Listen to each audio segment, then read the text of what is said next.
Last week, we talked about Plotinus, and I told you something of the character and disposition of this remarkable man. As I pointed out, although he lived a solitary life and had no family of his own, he was surrounded for the greater part of his life by children and young people. He was the guardian of many distinguished Roman families, and through many years served very close to the needs of practical people. At the same time, he was a very deep and mystical person. Perhaps one of the deepest and most profoundly mystical of all the great pagan thinkers. He had greater depth than Marcus Aurelius, a more obvious mysticism than Plato, and a greater strange internal humility than nearly any of the other Neoplatonists. Born in Egypt, he flourished principally in Rome and lived through the greater part of the 3rd century A.D. He lived in this critical period when a great world order was gradually vanishing, and he united in his own life not only the consolation that wisdom had brought to him, but a beautiful and heroic effort to give this consolation to others. And most of his writings are burdened with this gentle acceptance of the human need. And as we will try to unfold one of his shortest but best known works this evening, I think you will see something of the spirit of the man. Perhaps we can get his spirit from his own words better than from the discussion or analysis of his character after all this time. We know that Plotinus was one of the few of these philosophers who frankly and openly admitted that he had passed through certain mystical experiences himself. The validity of his statements on these subjects is maintained by the quality of his work. There are many statements, even in this little fragment, which could scarcely come from a person who had not personally experienced something of the larger mystery of life. His essay concerning the beautiful perhaps summarizes some of the choicest of his doctrines. It is one of those small gems that sometimes fall from a brilliant pen and are remembered even after greater and deeper works are forgotten. Like Beauties on the Consolation of Philosophy and the Meditations of Marcus Aurelius Antoninus, the essay on the beautiful has become a classic, and it is regrettable that it is not more readily available to students today. We used for our discussion of it the Thomas Taylor translation, which was done in the opening years of the 19th century. The work is scarce but not rare, and with time and effort can generally be discovered. The essay on the beautiful is best introduced by study of the Neoplatonic concept of beauty. And in this study, we know that much more is implied and inferred than our common usage. The Neoplatonists in the beginning considered beauty as an alternative term to be applied with the word good. Good, with a capital letter, was the Neoplatonic equivalent to our word God. And perhaps the word God can be traced to the same derivation, the idea of the good. Certainly we have the term, the good God.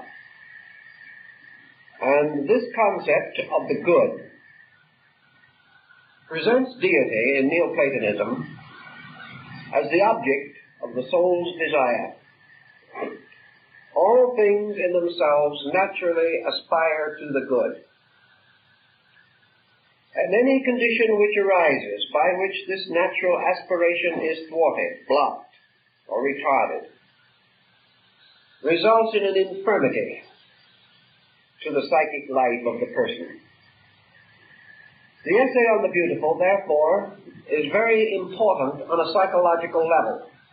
It should be given a lot of thought today, when we are beginning once more to contemplate the powers resident in the human soul.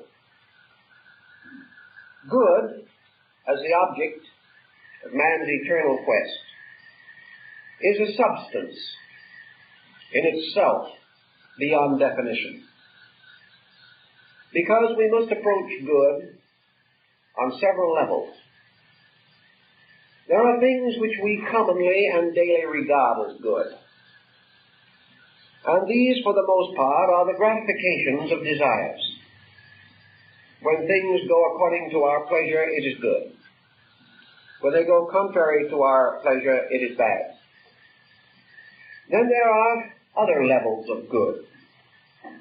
There are good laws, which we may grudgingly accept, yet commonly acknowledge. There are good lives, relative terms, for that which constitutes goodness of living upon one level may not upon another. There are good books, about which there can be no common agreement. There are good days, in which our affairs run smoothly. Then there are good things that can happen to us. For the sick, the restoration of health. For the sad, the return of joy. For the burdened, rest and repose.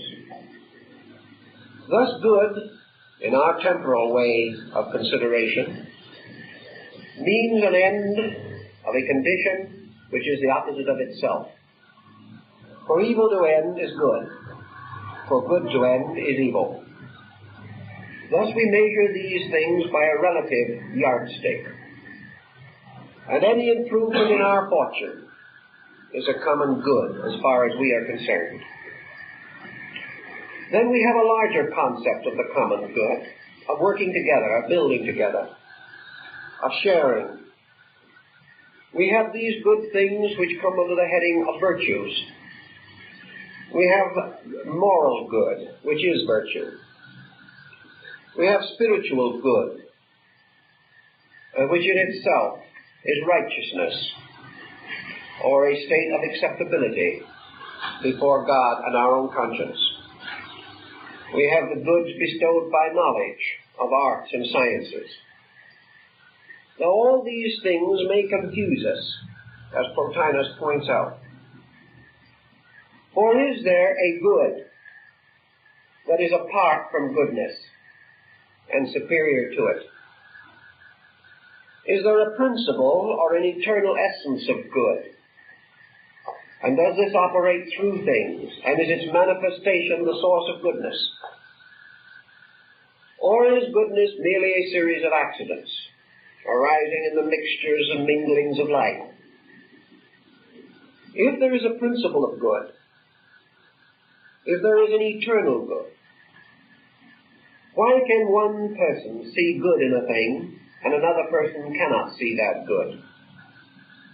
Why does the rain that brings us gratitude cause consternation and distress to those in flooded areas?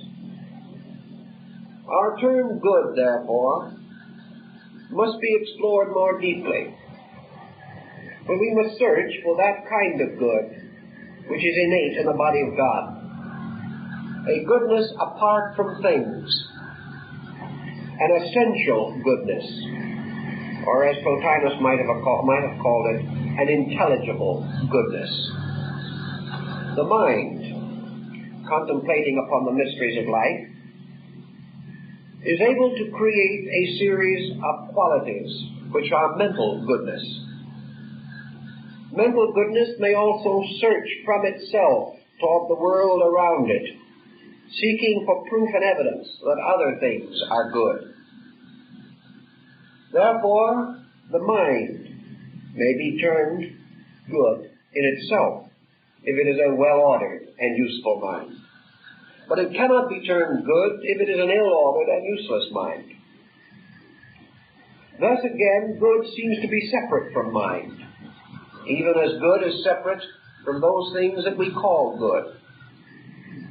All good things which exist in this world are subject to alternations. Too much of good becomes itself a surfeit, and we are no longer happy. Therefore also can we say that good is associated with anything. So we come to the Neoplatonic speculation: is good a relationship of things? Are things in a certain order good, and in another order not good? And can things of themselves not good, by order and arrangement, become good? This is a very important consideration, because if this is true, then all good is a compound. Good is something composed of parts, themselves dissimilar to their totality. This in turn leads to other speculations.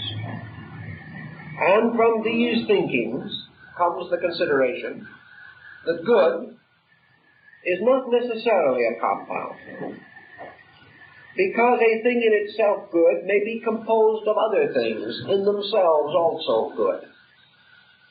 And Plotinus gives the example of a great building. And the architect, when the building is finished, looks at the whole structure and he says it is magnificent. It is correct. It is mathematically perfect. It is in law and order.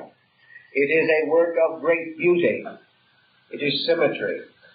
It is everything that for a building of that purpose and that kind would be good. So the building is a common good, composed of many parts. Yet this same architect, looking at a single column in this building and considering it thoughtfully, and observing that its proportions are proper and symmetrical, that it fulfills exactly the purpose for which it was intended, may also rightly say that the single column is good. Therefore, good does not have to be a compound. The parts in themselves can also be good. A greater good may therefore be a combination of parts in themselves good. Therefore, good is not necessarily a compound. On the other hand, certain things, apparently worthless in themselves, such as crude and uncut stones, when worked upon and perfected by art and rendered beautiful, may become equivalent to or worthy of the term good. Yet in their rough and unconditioned states, they are not obviously good. Yet the power or possibility of goodness lies in them and is released through the work of the stonecutter. Therefore, the stonecutter bestows good, and good may not necessarily be inherent. And we can continue this discussion for a long time on various levels and in various ways. Always we are seeking to determine the location of good, the fact of it, as divided from all of the secondary considerations. And it is in these thinkings and in this approach to subjects that we observe one of the magnificent facets of the mind of Plotinus. Even his most mystical, his apparently most emotional and fervent thoughts are always approached carefully, cautiously, unfolded in orderly sequence, each reasonable doubt resolved before the mind passes to a further consideration. Never is a statement made and left unsupported or without the necessary attendant and commentary thinking. Thus we have a mystic who is also a highly ordered thinker. And yet all his thinking is used not to prove the correctness of his mind, but to prove the sublimity of the divine plan. And in this we have the use of mind, the use of words. And Plotinus, in one of his discussions, weeps a little over the sorrow of words. How little words can tell. How poor they are in the search for terms suitable to clear the doubts and misgivings of the human soul. And yet perhaps there is no one in antiquity who used words more lovingly, more beautifully, and more exactly than this man, who would have been an inspiration to the best part of modern semantic thinking.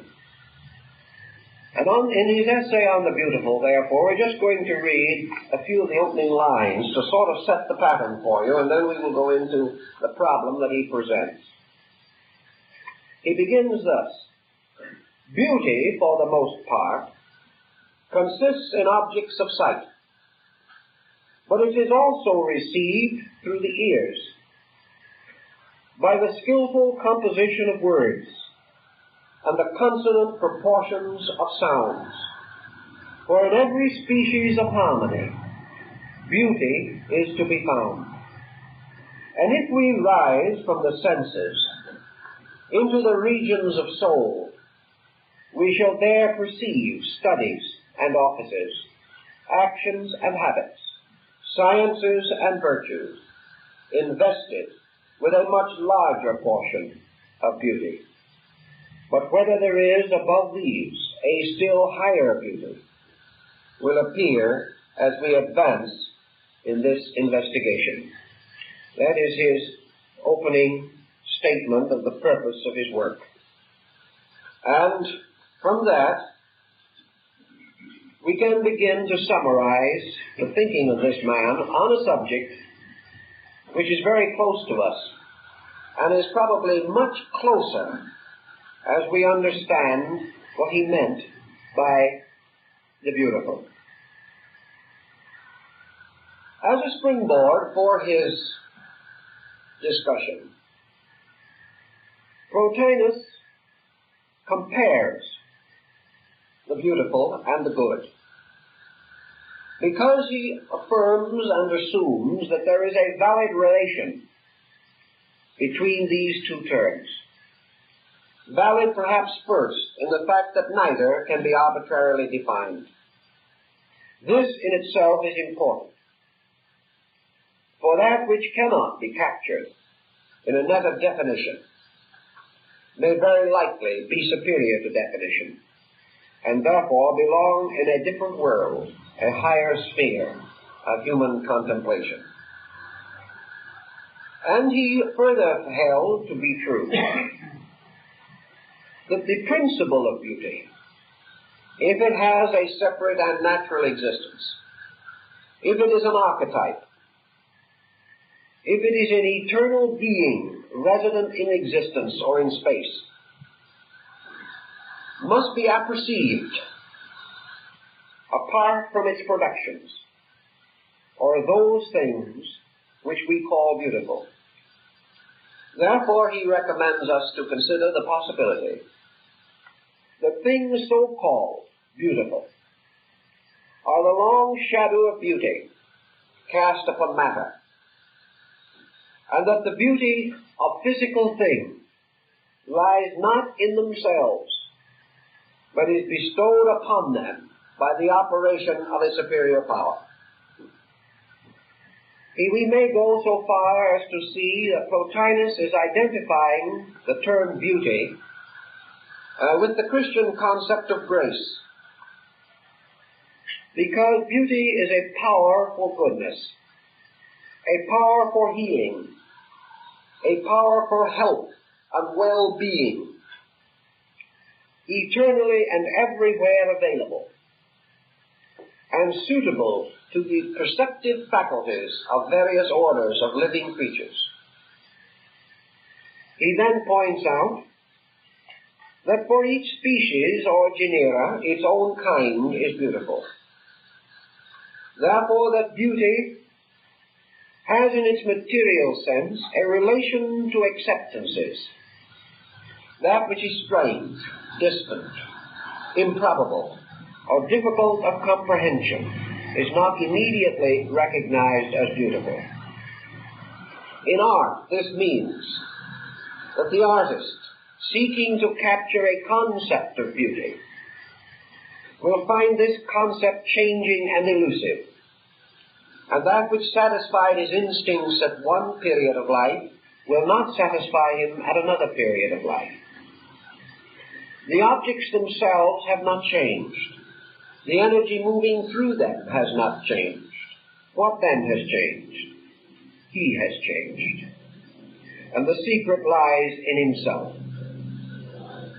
When the conqueror Cambyses is said to have approached the great temple of the Olympian Zeus for the purpose of destroying the building, he entered first into the great structure, and there gazed for some time upon the magnificent ivory carving of the face of Zeus, this gigantic structure, this statue, with flesh of ivory and robes of gold, seated upon its Olympian throne. And after he had gazed upon it for some time, Cambyses slowly fell to his knees, and the sword dropped from his hand, and he took an oath that he would not destroy that building, or injure the god who sat there. Yet no one had spoken. Only ivory and gold had glittered before his eyes. What then had moved the conqueror? He himself said that he could not withstand the nobility of this splendid face that looked down upon him.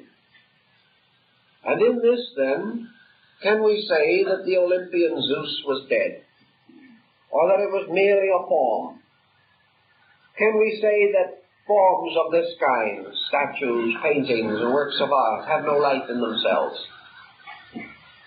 They have some kind of a radiant power, a symbolic, magical influence. For Cambyses bent to a symbol of incredible nobility, a strange, unearthly regality. From the great statue by Phidias looked down, and Cambyses could not withstand this strange expression. The answer somewhere, according to Plotinus, would have rested in the sublimity of the depiction. That this beauty, like a light, shone through, and yet it shone through only the works of man, an inanimate substance that would soon return to the dust. Yet this beauty lived. Is this beauty then captured only in the works of men? No. Plotinus believed that it was captured most in the works of the infinite itself. That no man could equal the sublimity of the sunset, or touch the grandeur of the midnight sky spangled with stars. Plotinus felt that men could not see these things, could not look upon them without being influenced in some subtle way, and recognized an incredible beauty flowing in upon them. Yet beauty is not in the stars. Beauty is not in the earth or in the air. Beauty is not even in the fire, that most incorporeal of elements, which seems itself both bodied and unembodied. Something that blazes and vanishes again. Yet every motion of it, every flicker of it, has some strange and wonderful fascination for the human mind. So beauty is none of these things. Beauty also is not corporeal. And yet the human being, the human body, the human face, the human mind, all these things may be beautiful. But they are not beauty. And yet we may rejoice in the symbols and similitudes of beauty. And Plotinus says, let us behold a handsome man or a beautiful woman. And let us say, why do we say this man is handsome or this woman beautiful? And his answer was, in most probability, we will say so because of the conformity of natural parts. We will say that the eyes are properly set, the nose is of due size, the face is well shaped, there is no violent asymmetry of parts or proportions. The whole form and structure corresponds with a norm, with that most stylish, most acceptable, most understandable by us. And when things are in their due proportions, and there is no deformity, no distortion or asymmetry in the compound, then we say that this compound is handsome or beautiful. If, however, there be disproportion, we will not say this. Yet Homer was blind, an aged and crippled man, and those who knew him called him beautiful. And Socrates, probably the homeliest of the Athenians, with his bandy legs, his short, awkward, heavy body, his bulbous nose, his strange, bulging eyes, declared himself to be so imperfectly formed that dogs, seeing him on the street, howled and fled with their tails between their legs. Yet the disciples of Socrates called him beautiful. Therefore, beauty must have some other existence. And those who are satisfied only with proportions and dimensions and arrangements of outward parts see beauty, accept it, and hasten on their way. Others, concerned with something else, some other value, may cling for a moment to the outer semblance of beauty, find it empty, and pass on to something else, wherein they find a greater beauty. They find the beauty of greatness of character, beauty of nobility of spirit, beauty of gentleness and humility of service. All these things likewise are beautiful. And, as has been pointed out, there is also a strange, subtle beauty in a common ruin. We will find the broken pillars of an ancient temple, or an old arch lined with creepers, and artists will come from all over the world to paint the beauty of this wreckage. And so even these things can be beautiful, because there is a nostalgia in the human soul that rejoices also in that kind of beauty which the Neoplatonists call the beauty of sadness. Things do not always have to be beautiful and happy. Some things can be beautiful and sad. And why do these things that are sad seem beautiful to us? Usually because they release something. They cause some mellow reflection in our own lives. They revive old thoughts. They surround us with memories, some pleasant, perhaps some painful, but all rich, like the involved tapestry of some ancient loom. So we find beauty also in these things. And as Plato pointed out, we find the beauty of infancy in a bodily proportion which we reject in maturity. And we find the beauty of great age in those gentle, feeble, and infirm ways which we would reject in manhood.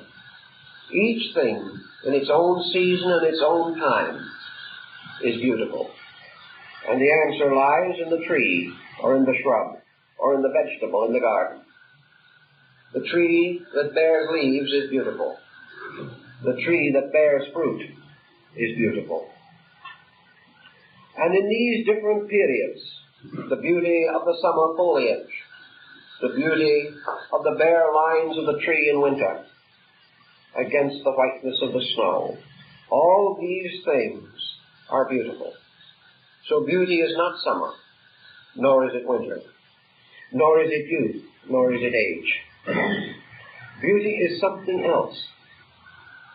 And so Plotinus naturally proceeds to search more inwardly for beauty. And he comes upon a number of excellent things to bring to attention. Beauty inwardly extends from those most simple practices. The beauty of the mother meditating upon her newborn child, the beauty of young lovers, the beauty of strength performing works of virtue, the beauty of the man working in the field.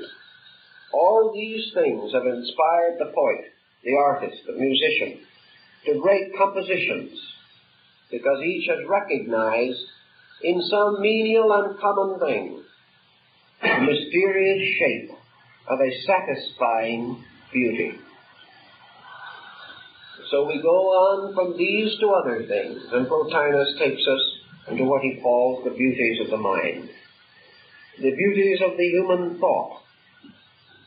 And he tells us and explains to us how the extension of the mind in its own inward actions may be beautiful, how the individual in the cultivation of virtue discovers a great beauty, how the artist, the musician, experiences beauty within himself long before he can confer it upon the outward world.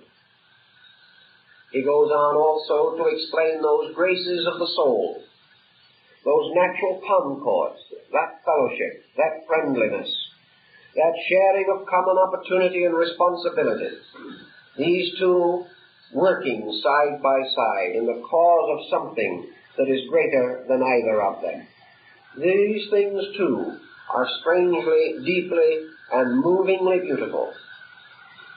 And he also mentions the beauty of pure knowledge, the beauty of reason, the beauty of that strength of mind which, cutting through all sham and fallacy, achieves one of the great beauties of the soul, honesty. And therefore, our philosopher gives quite a thought to the glory, the beauty, the sublimity of just good old-fashioned honesty. That here is an ornament, here is something that is as wonderful as a sunrise, and as glorious as the moon hovering over a wonderful moonlit sea.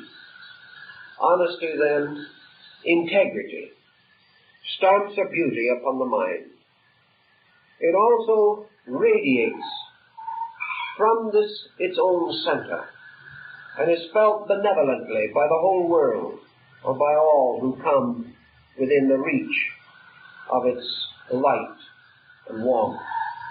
The beauty of the poet, the great dream of Homer, the wonderful theogonic vision of Hesiod, the magnificent word symbolism of Virgil, all of these things coming out bear witness to some wonderful order and dispensation in the mind. For the mind that can produce beauty must in some strange way be beautiful. Now that leads to other thoughts. Man is a compound creature with many members, dimensions, and parts. In all these he may not be beautiful, but in something he may have an excellence that is significant. Thus men may not in all things be temperate, yet they may achieve some outstanding work. But, as Plotinus points out, not in this essay, but in other works, the achievements of men, by the beauty within themselves, can be divided into two orders. If beauty arises in a temperament, itself imperfect, then that beauty must move outwardly and produce effects upon the physical world, or upon the objective life. Thus a man who is not great in morality may clear the weeds out of a field and restore it for the harvest. A man whose life is intemperate and disordered may, like Richard Wagner, compose great music. Yet all the things which he does belong to the objective world, because without balance of temperament, man can carve and cut and hew.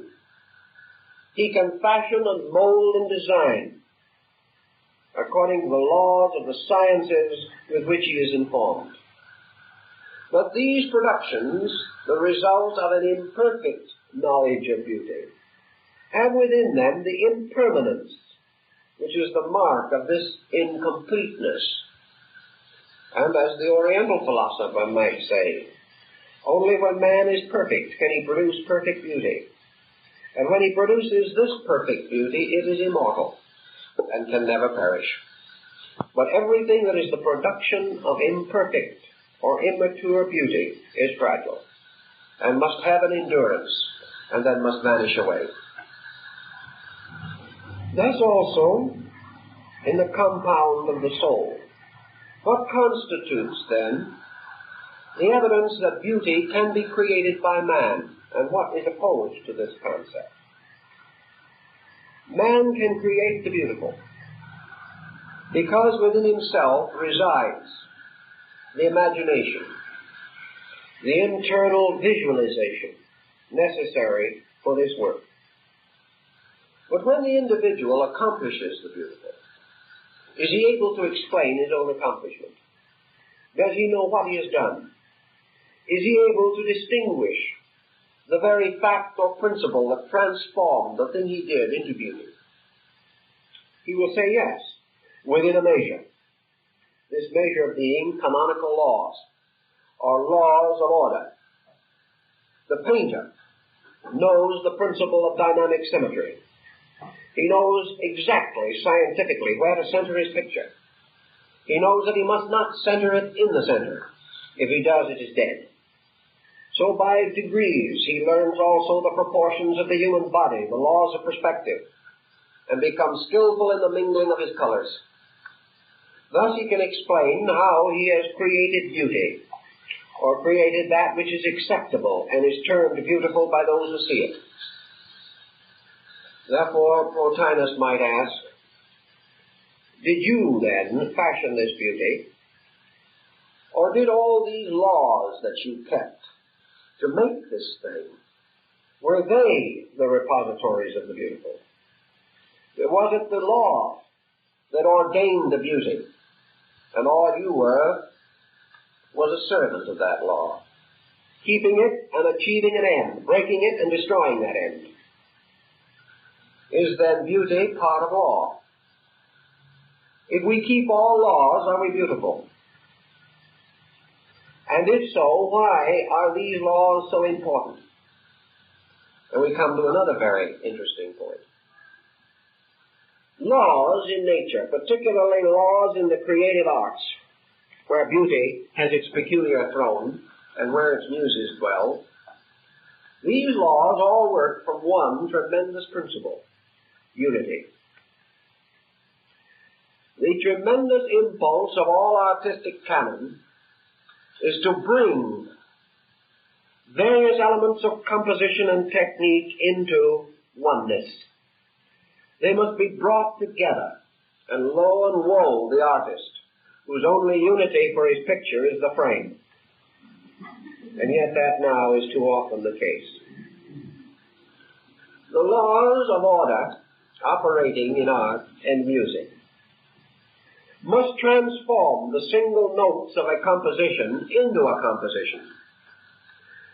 They must also in art transform drawing and color and visualization, design. All these must lose their own identities in what might be termed the picture. No one will buy a picture merely of perspective, nor a picture of line, or a picture of color, although some have been talked into some of these things in these periods of modernity. But actually, we are buying not the elements of a picture, or the separate parts of it. We are buying a totality. And we are buying a totality that through its unity has become the instrument of a visualization, something meaningful in some way has been produced by uniting means and agencies and allowing each to die in a compound that the compound itself might live. If the color is too strong, then the color has lived at the expense of the line. If the foreground is too heavy, the background perishes. If the lights are too bright, the shadows die. Therefore, in all things, to maintain balance, we cannot have the dominance of a single part over totality. All then in these laws of harmonic design, proportion, harmony, rhythm, and motion, all tell us that the purpose by which we achieve our end must be to attain unity, to take fragments and parts and fashion them into a wholeness. Now, is this wholeness, then, or the unity principle, which considers all things in relations to their parts, is unity the principle of beauty? This would solve the problem of the building and the pillar, architecturally mentioned a moment ago. Because the building is a unity made up of parts. But the pillars, each also is a unity, a complete pillar. And if the pillar has a pilaster at the summit of it, this can be separated from the rest and still be a complete unit. Because a good pilaster is a unit. It is a thing.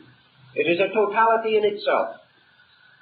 And several of these totalities combine to make another.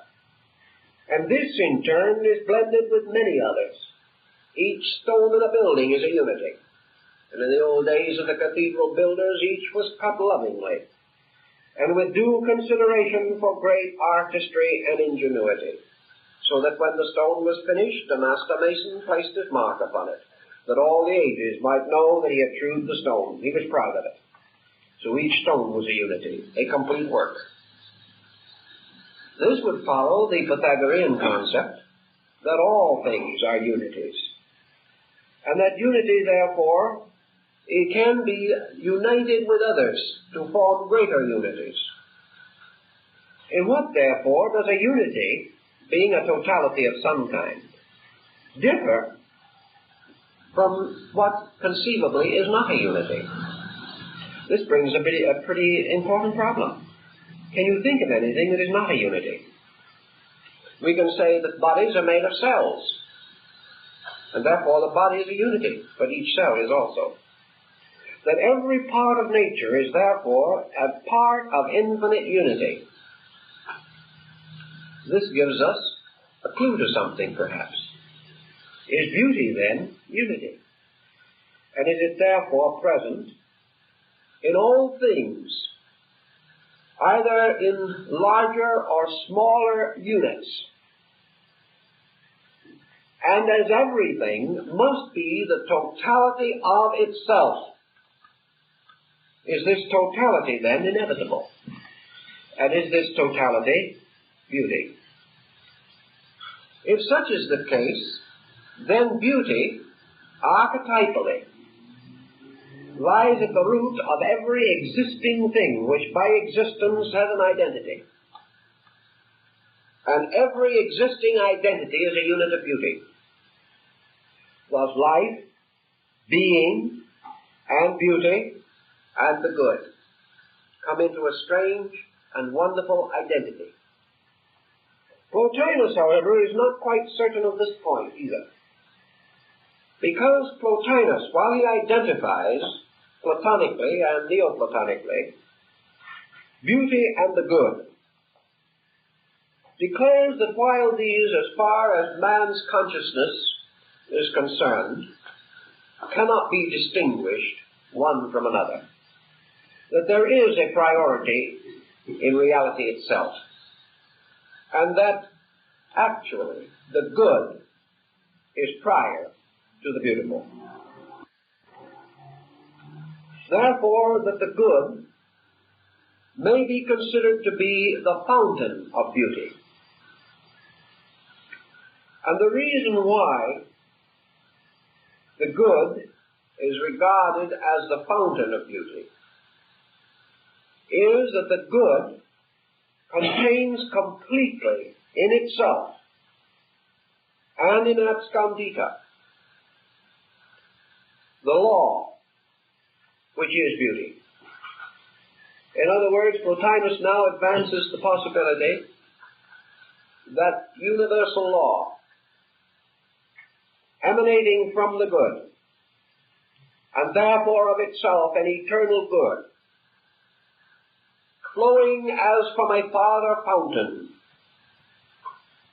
produces forever and continuously restatements of itself in the process of creation. Law is essential to good. It is the witness of that which is forever rightness. So we come to one of the great arguments of Aquinas, and we must finally conclude that a thing is because it is good. And therefore, that at the root of being, the creating power inevitably decrees the good. Now, the good moving into operation moves by laws in conformity with itself. And the motion of the good must always be the beautiful.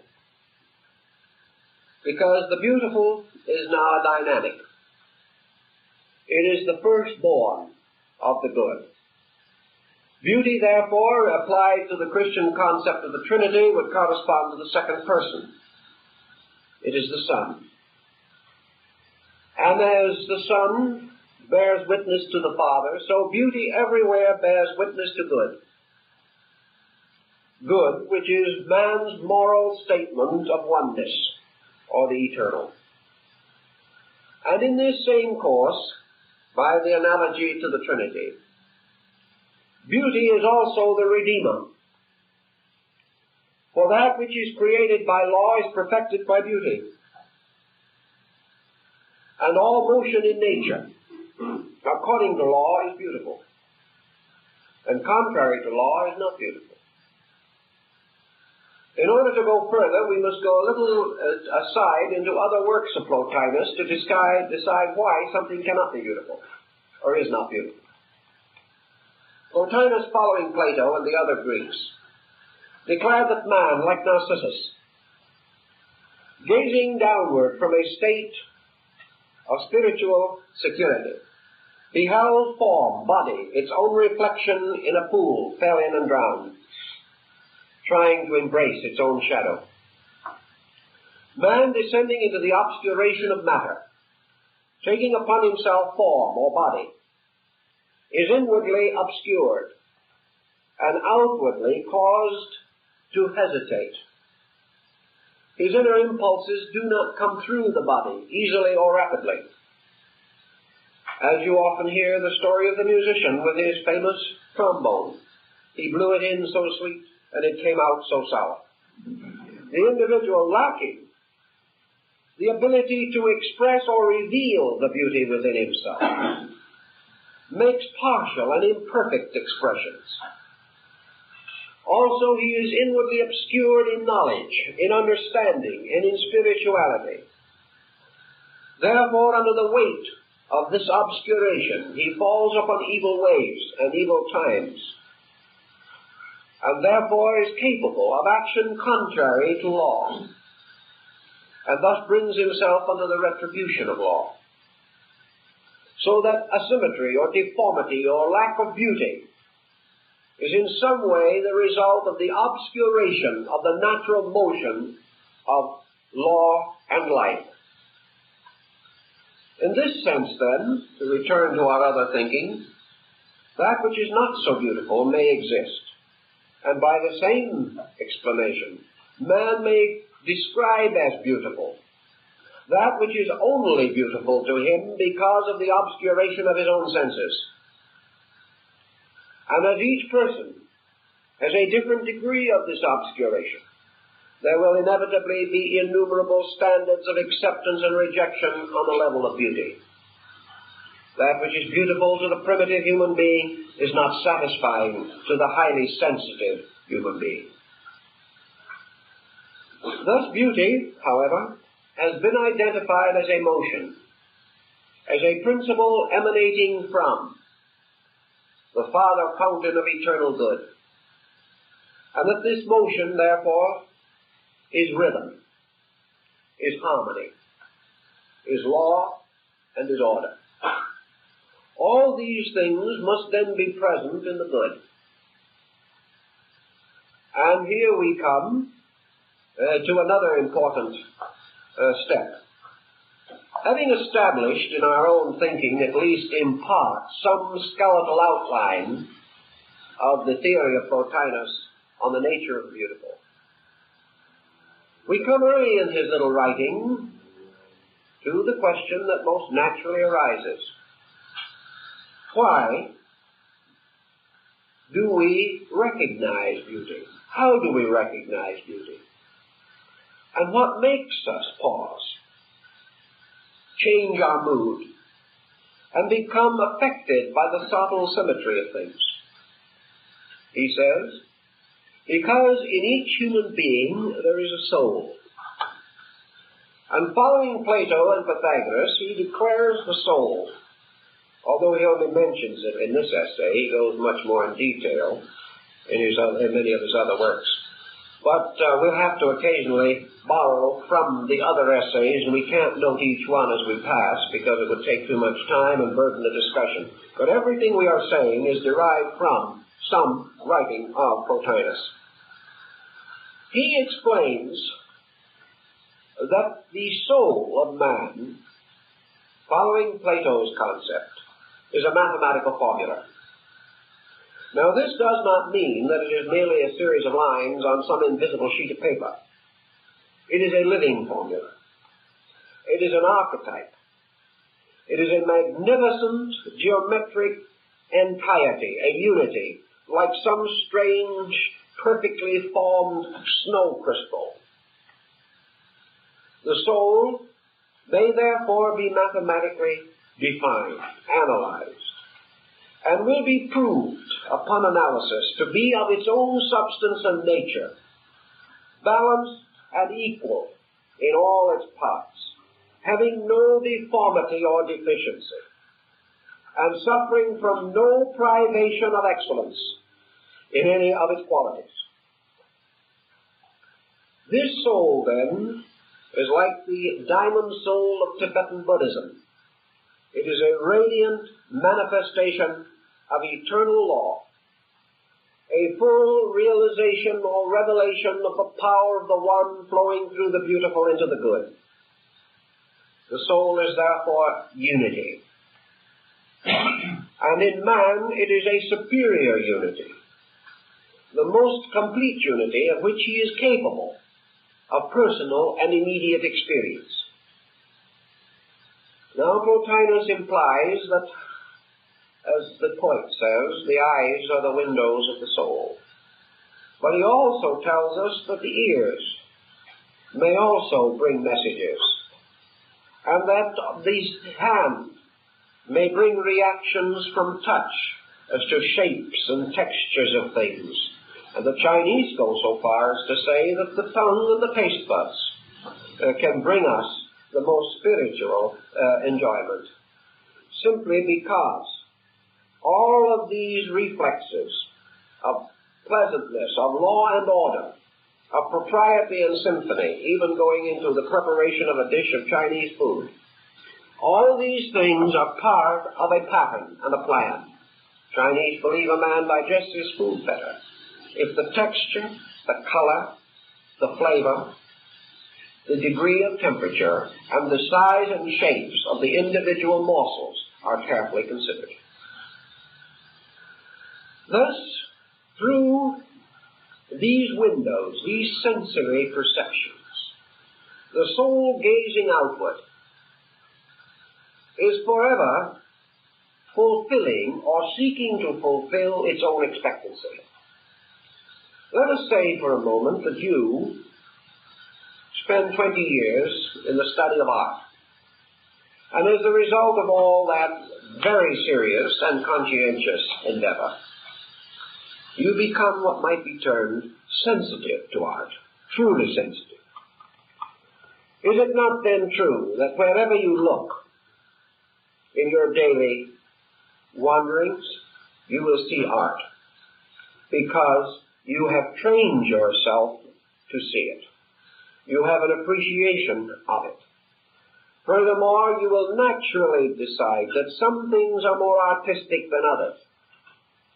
You will look at a landscape of beautiful trees against the sky, and you would say that would be perfect if one tree was not there. Something has broken the pattern. Therefore, if you paint that picture, you would leave that tree out to meet the aesthetic standard of your own appreciation. Going into an art gallery, you would with greater discrimination turn inevitably to better pictures. And you would say that the simple Oriental artist, who would explain nothing, describe nothing, would comment on nothing, but would stand in front of the picture and simply say, "It pleases me." This was because it satisfied.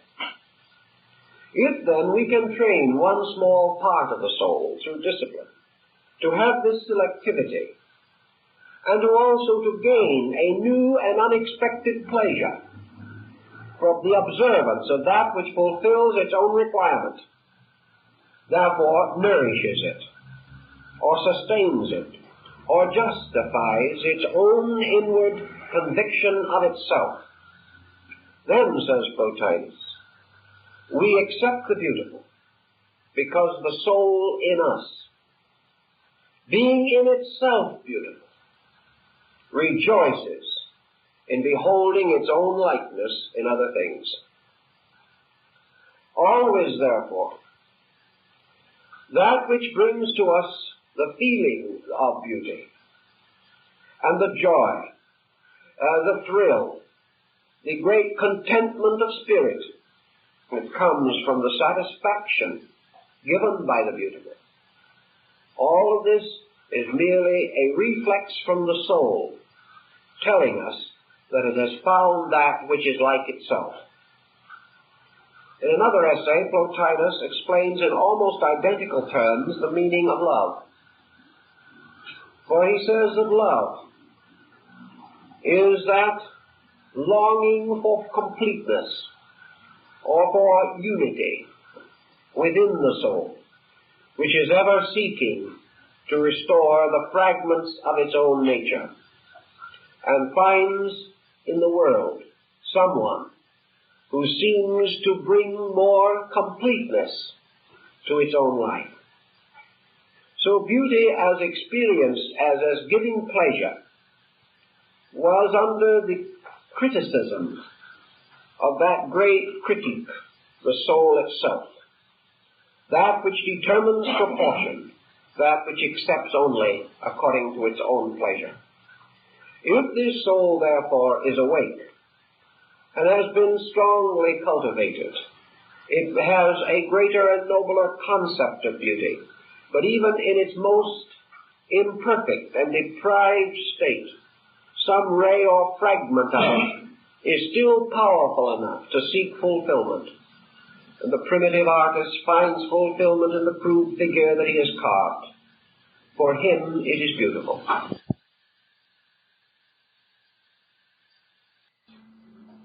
But always that which is fulfillment, that upon which our own consciousness has turned with acceptances, brings to us joy, brings to us the satisfaction of beauty. As we then go further, we observe that these standards of beauty change with our maturing, so that by degrees we become more refined. But at this point in his discussion, Plotinus also draws in an allegory or lines from the Wanderings of Ulysses.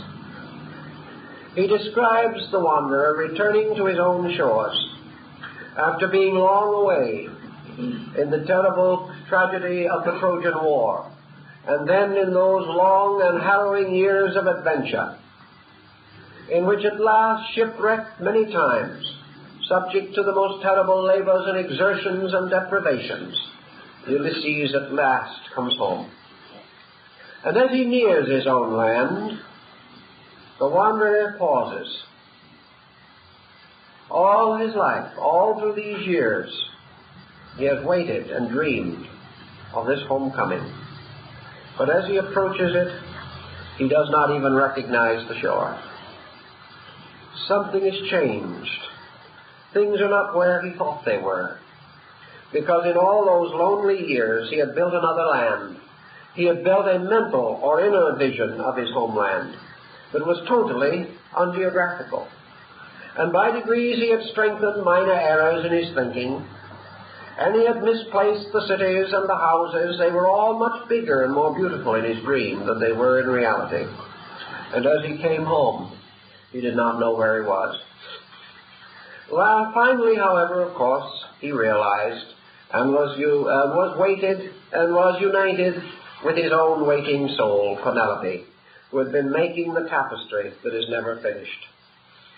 All of these legends and allegories deal with this same problem, the struggle of life to return to its own proper and natural state.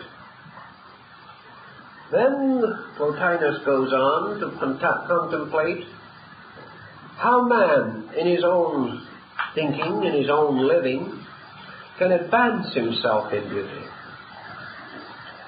And he examines beauty on the level, we might say, of order, of that golden mean which is summarized in the statement of Socrates, in all things not too much. And Plotinus comes to the conclusion that somewhere in the mystery of beauty is the factor of moderation, that in every excess things run to deformity, that the moment our thoughts, our emotions, or our actions become excessive, something goes wrong. Excessive attitudes afflict, distort, and disease the inward perceptions of the individual. They cause him to fall under the influence of excess, and therefore to create habits which destroy beauty and deform natural character. So, Plotinus turns from all extremes to find that moderation which is beauty. Moderation, then, affirms beauty to be a kind of balance, that like a pair of scales, both pans at the ends of the scales by their tippings destroy beauty, which is suspended at the center beam. All things move around the sovereignty of the eternal sun. And the sun is the most beautiful of all forms because it is light itself. And thinking, therefore, of moderation, Plotinus thinks of light. And in thinking of light, he points out that light reveals beauties. Because if these things are dark, we cannot even see them. But light brings them into strange and wonderful relief. But light itself can instantly destroy beauty just as easily as it can produce it. And there is very little beauty if the light is too strong or the shadows are too deep. It can also blaze with too much evident light upon some fragile or sensitive subject and thus deform it. For there are some things that are most beautiful at night, under the stars and the moon, and other things that are beautiful when the sun goes behind a cloud.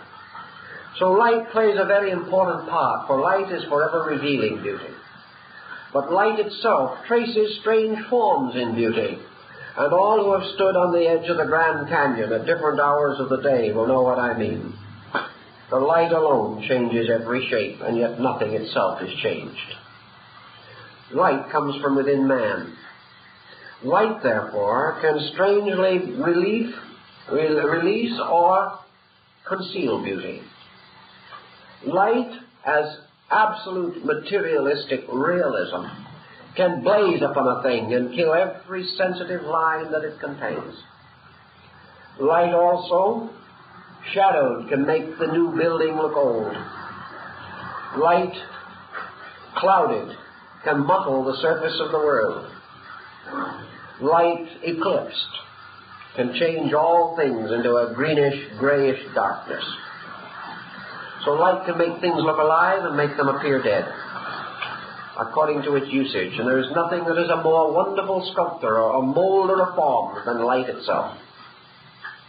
If light, therefore, can by these processes change things, then light can also empirically release, reveal, conceal the beauties of things as they are.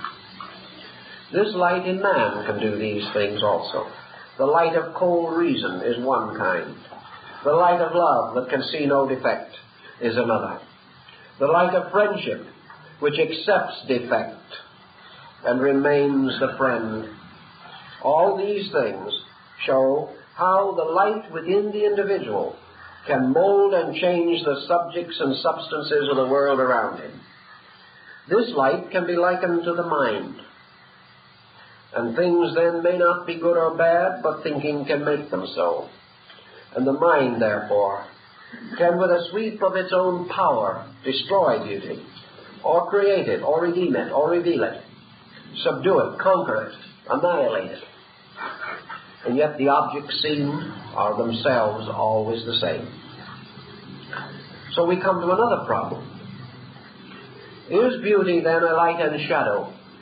Is beauty in some way changing like the seasons? It is, but it is in all seasons.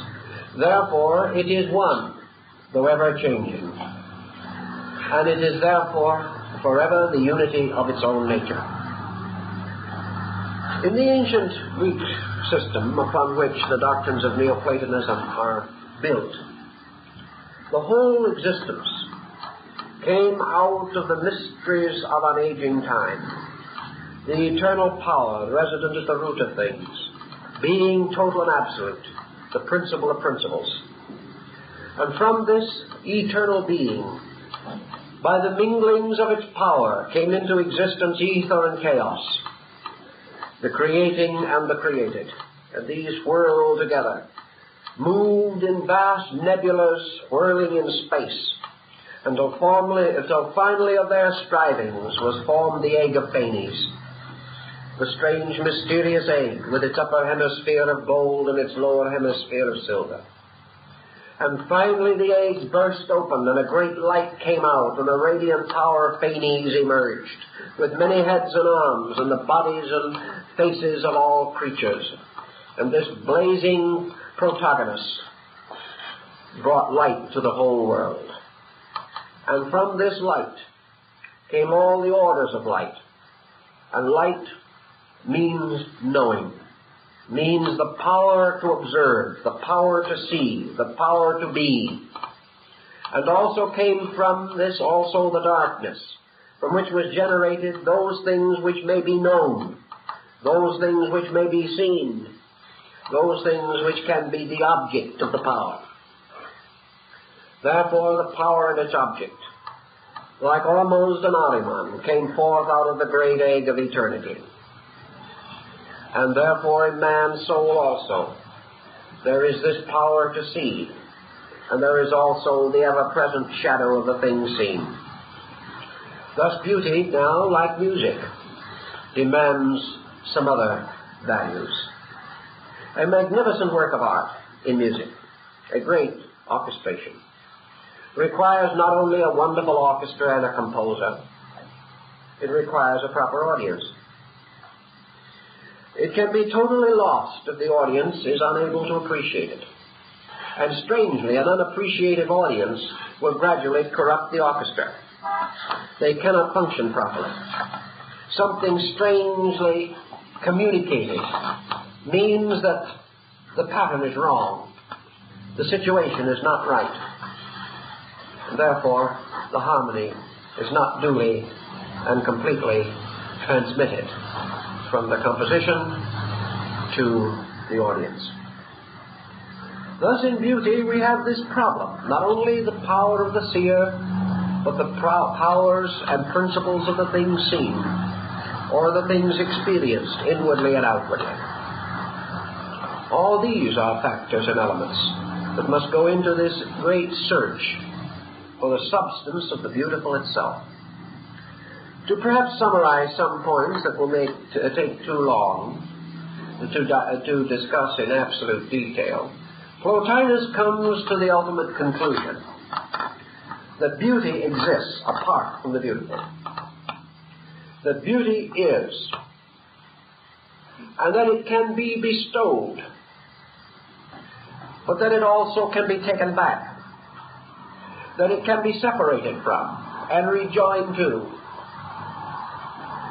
not because it can ever be completely deprived, but because it is forever in itself changing. The beauty of life is taken from the dead, but the beauty of the dead remains, and it too is beautiful. The beauty of growth is taken from the mature, but maturity takes its place and is also beautiful. Yet these beauties are not the same. Therefore, they cannot merely arise within an organism. They are the adaptations of organisms to a principle. And each change in that organism reveals another aspect of something superior to itself, the principle of beauty. Thus, there are many different musical compositions may all be beautiful, but they are not the same. Therefore, beauty is not locked in any one of them, or it could not be conferred equally upon another. Nor is beauty locked in sound, nor is it locked in light.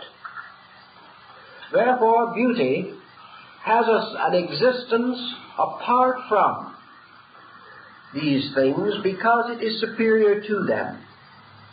And it must be superior to them, or it could not be diffused through them variously. If it was identical with them, or co-eternal in them, it would be restricted by them, and some things could not possess it at all. Actually, there is nothing which cannot potentially possess beauty, or in which the potential of beauty is not present.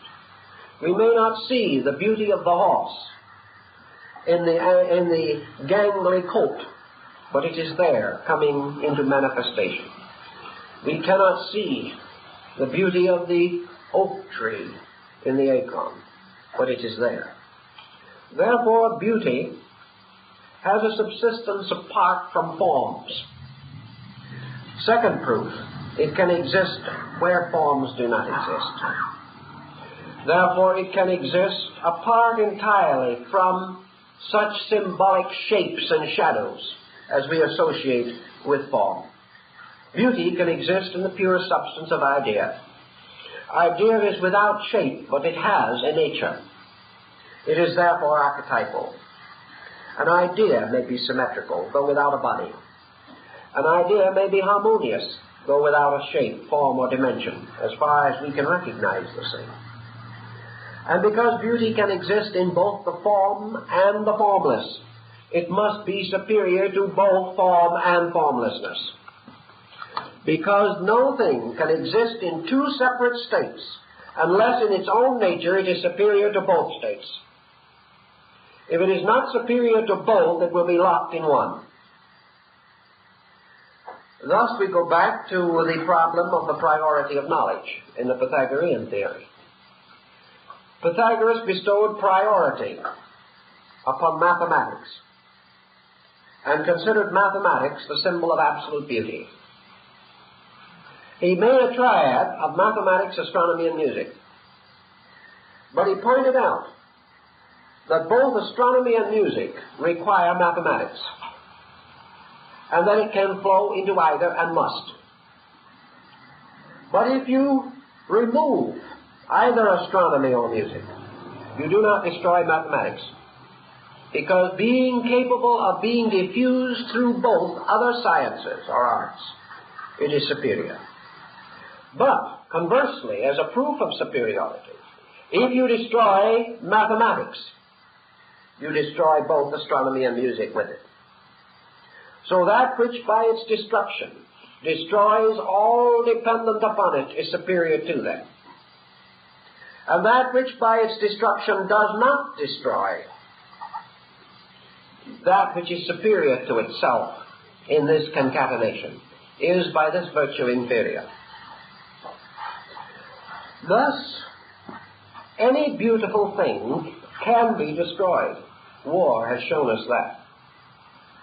Yet beauty is indestructible, therefore it cannot be identified with these things.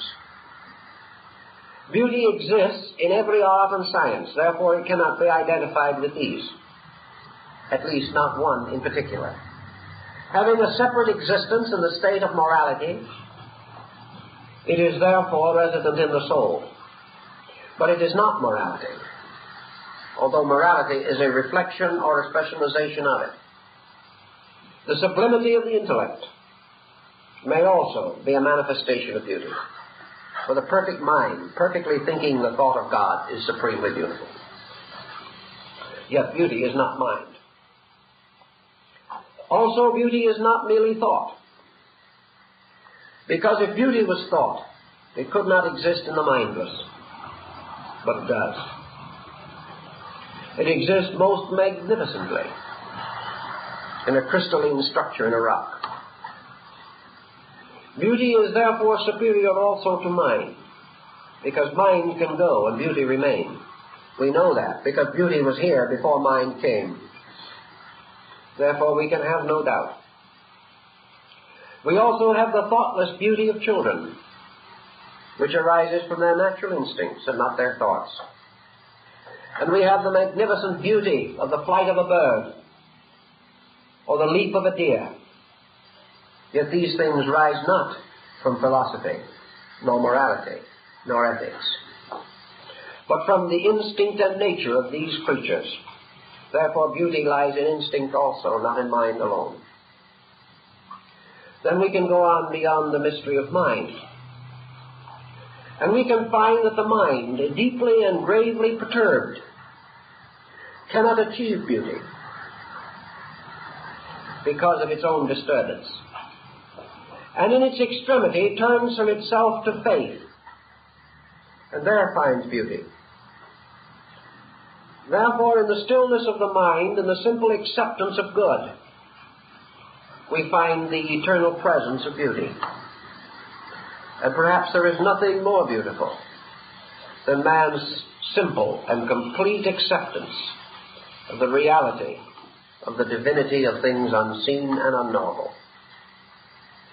Thus man, reaching toward his Creator, builds convictions, patterns, dreams within himself, some mental and some surpassing mind.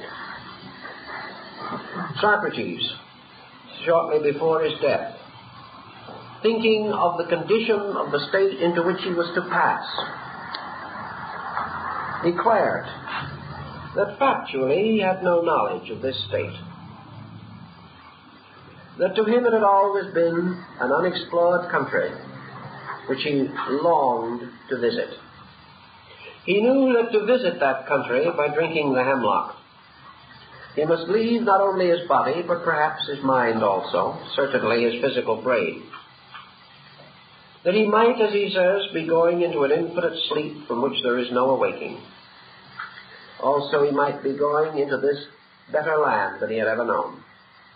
He might be going to this world where the gods dwelt, and where all the answers were for the questions that he could find no answers in his books or in his world as he knew it.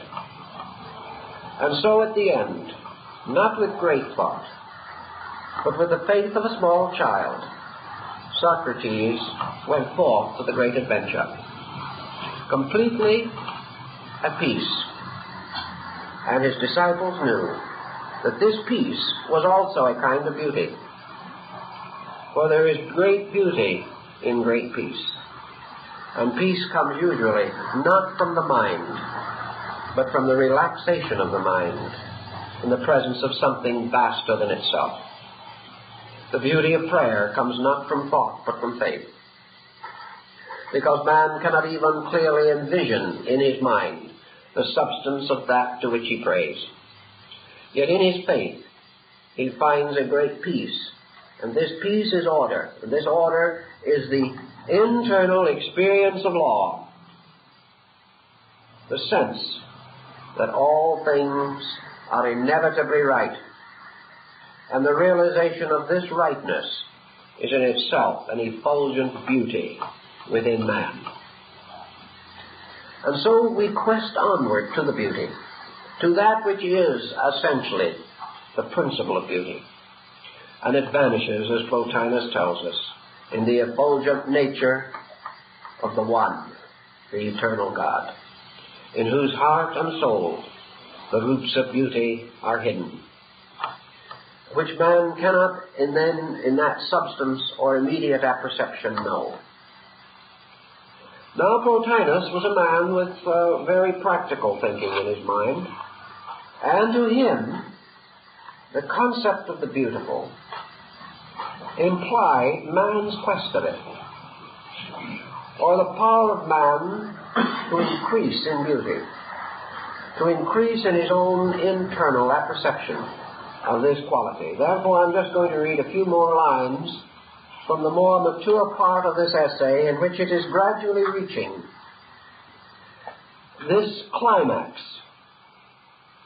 of utility.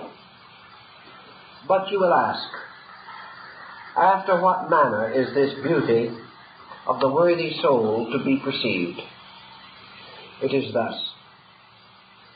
Recall your thoughts inward, and if while contemplating yourself you do not perceive yourself beautiful, then imitate the statuary, who, when he desires a beautiful statue, cuts away what is superfluous, smooths and polishes what is rough, and never desists until he has given it all the beauty his art is able to effect. In this manner must you proceed, by lopping what is luxuriant, directing what is oblique, and by purgation, illustrating what is obscure. And thus you continue to polish and beautify your statue, until the divine splendor of virtue shines upon you, and temperance, seated in pure and holy majesty, rises to your view. If you thus become purified, residing in yourself, and having nothing any longer to impede this unity of mind, and no further mixture to be found therein, but perceiving your whole self to be a true light, and light alone, a light which, though immense, is not measured by any magnitude, nor limited by any circumscribing figure, but is everywhere immeasurable, as being greater than every measure, and more excellent than every quality.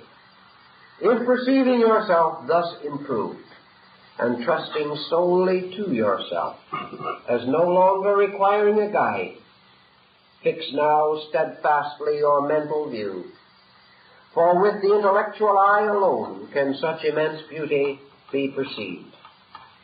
But if your eye is yet infected with any sordid concern, and not thoroughly refined, while it is on the stretch to behold this most shining spectacle, it will be immediately darkened and incapable of intuition, though someone should declare the spectacle present, which it might otherwise be able to discern.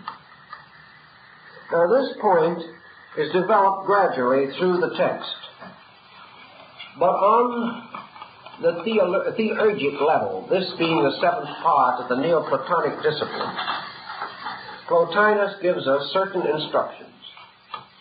He says, first of all, no soul or psychic entity, such as man, can perceive a beauty superior to itself.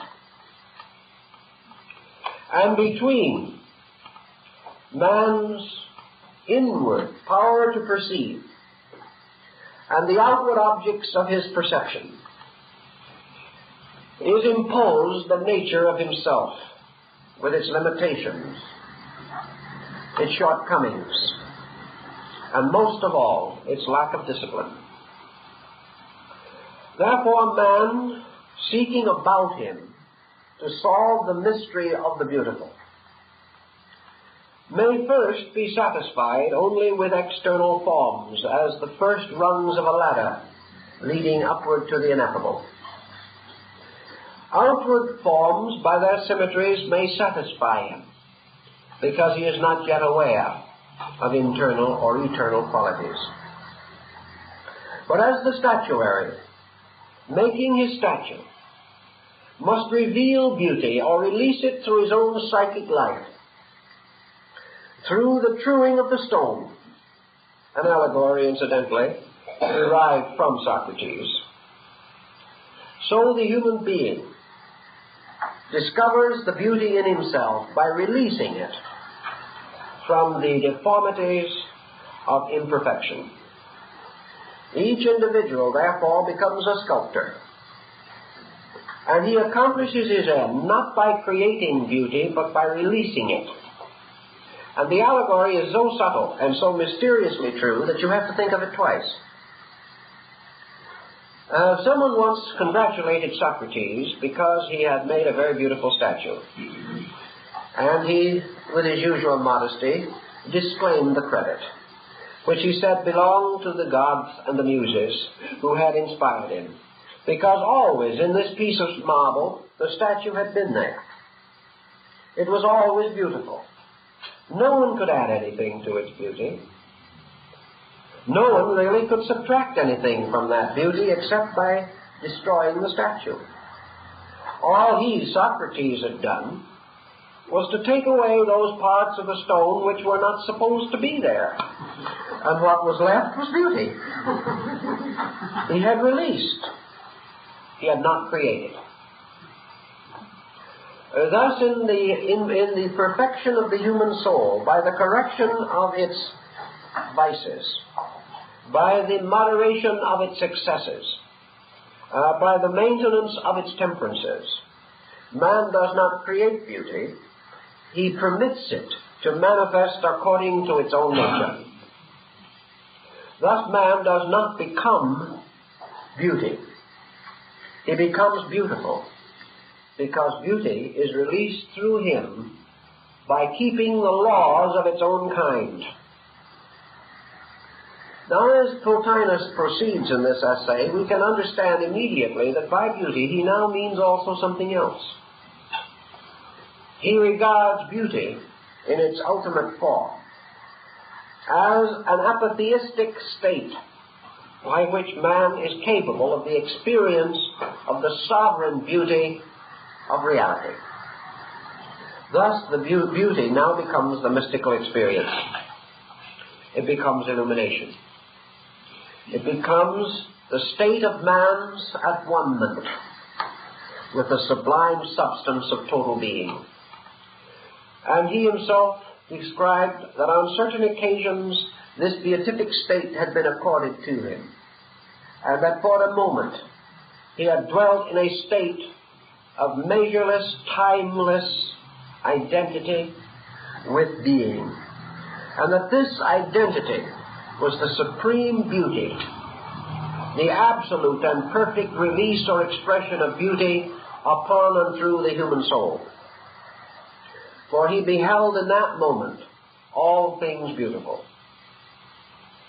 And this was the mystical experience.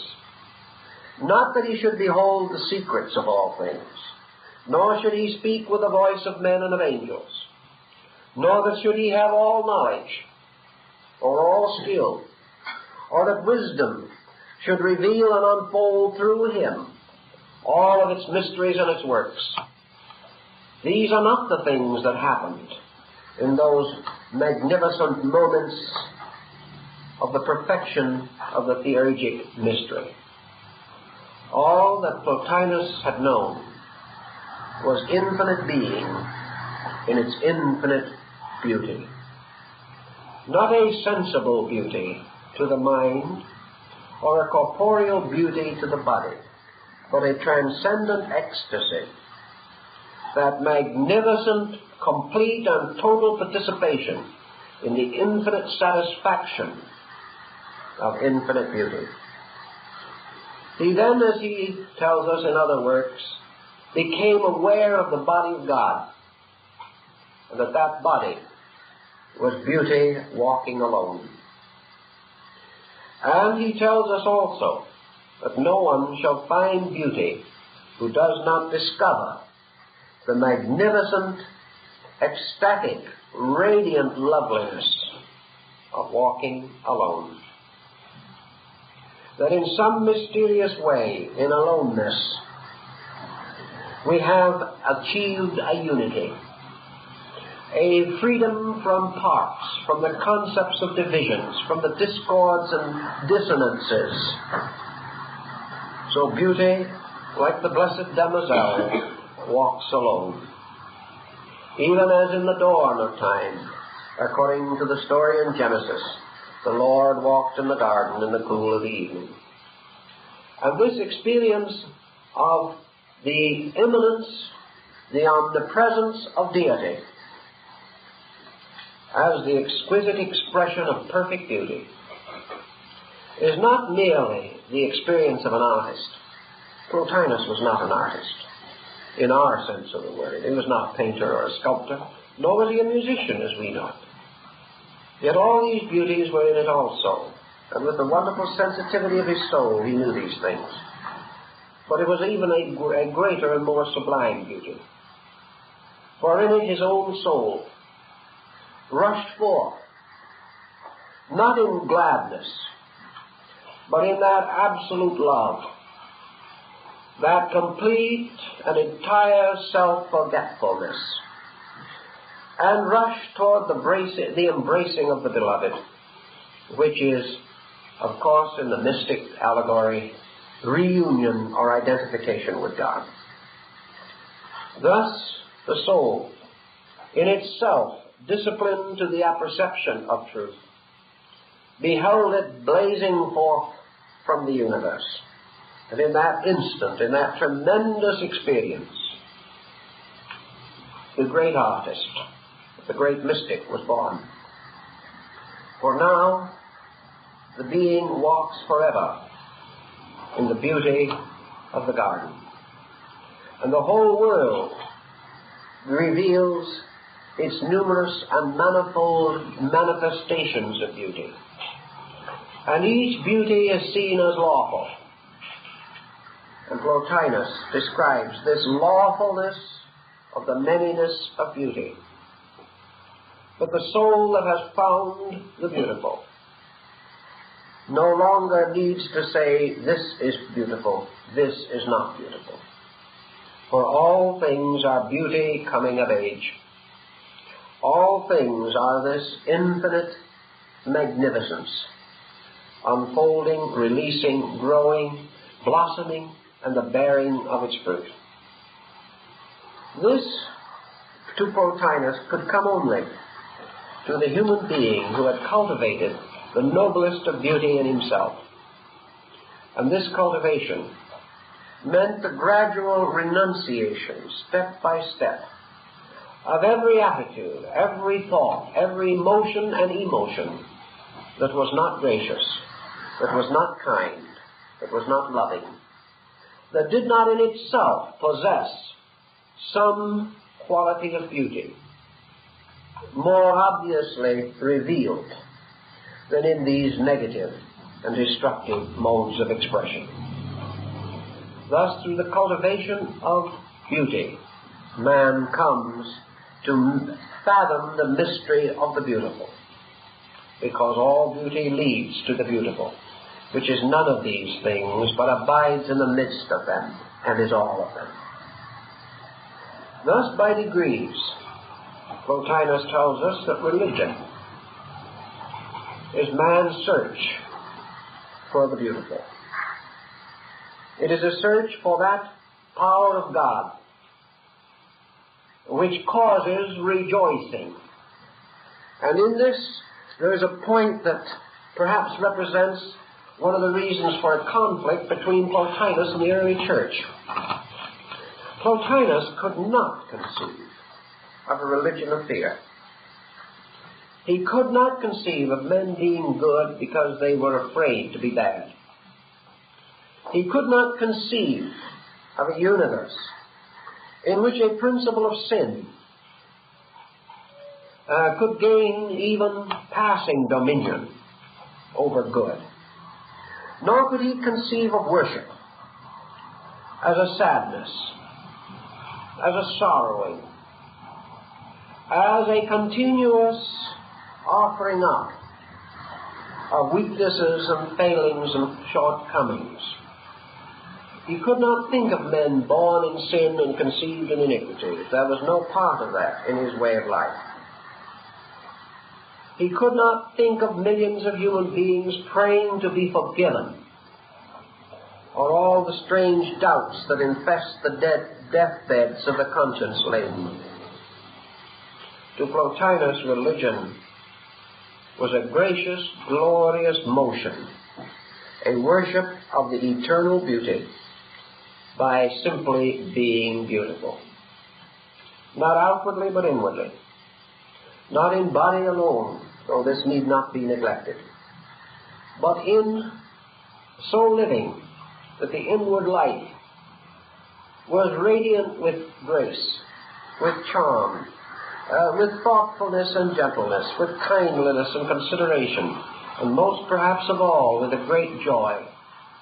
For as he tells us, it is with joy that the soul comes forth to embrace the beautiful.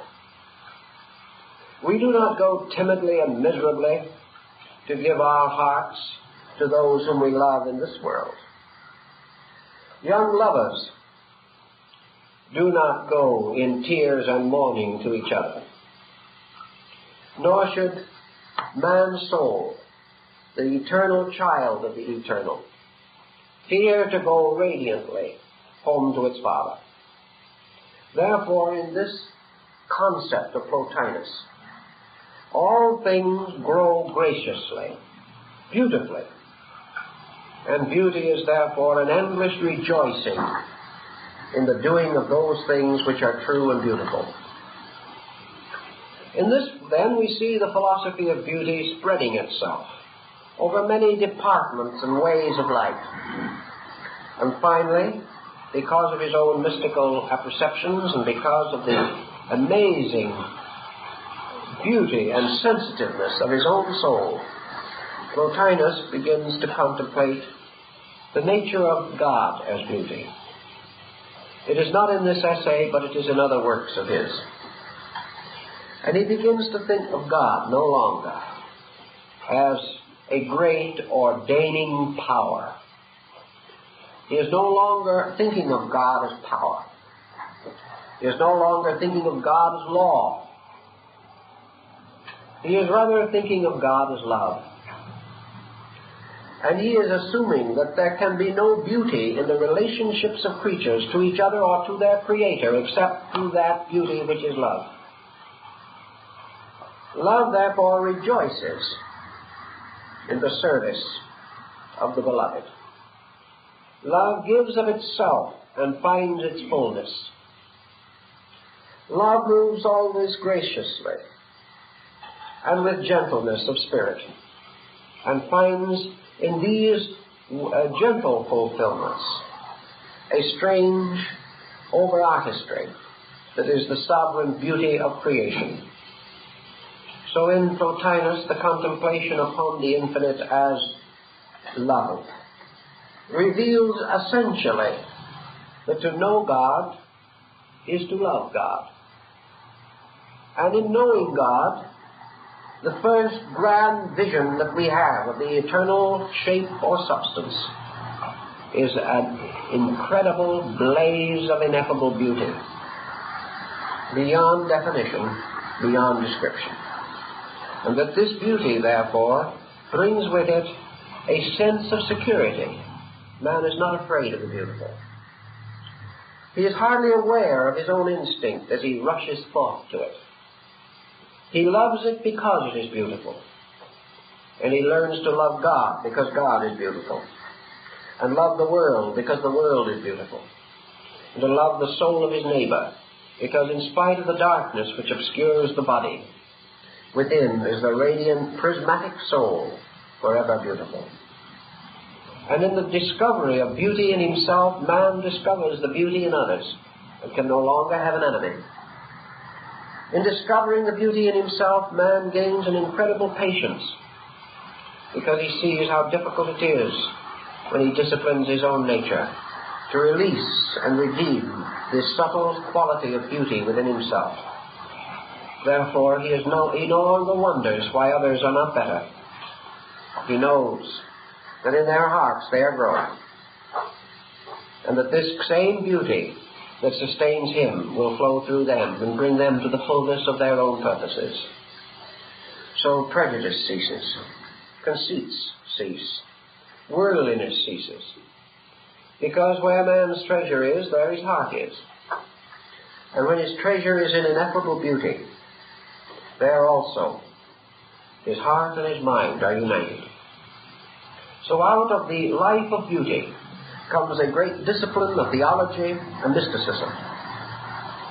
A mysticism that appeals to the sensitive, emotional quotient of the soul. The mind seeks for the beautiful. The heart finds it. And the heart and mind in this partnership serve a wonderful purpose. For what the mind discovers, the heart experiences. And through these minglings of their purposes, again a unity is formed from diversity. And the heart-mind power, united, gains the singleness of eye, which can see the beauty of unity. So Plotinus says, as man brings his own nature into a unity, he is capable of perceiving unity, which is true beauty. As long as there are two faculties in his own mind, there will be two factions in his world. As long as he himself thinks of 9 parts of his own character, he will find 9 men outside of himself. He will find 9 kinds of life if he lives 9 kinds of life. But when in himself he lives but one kind of life, he will then find in the world only one kind, because he has discovered it. And when man, through his growth, has gradually overcome all difference and division, until finally he can find and establish a one life in himself, in that instant, the universe blazes forth the mystery of one life. And only the one who has brought his own parts into a greater unity can ever experience God, the supreme unity. Because the things that man and God have most in common is the union in themselves. Thus, any being which achieves the complete possession of its own parts and organizes them into a purpose pattern, by that unity partakes of all unity existing in time and space. This unity, again, is another name for sovereign beauty, and so the story goes.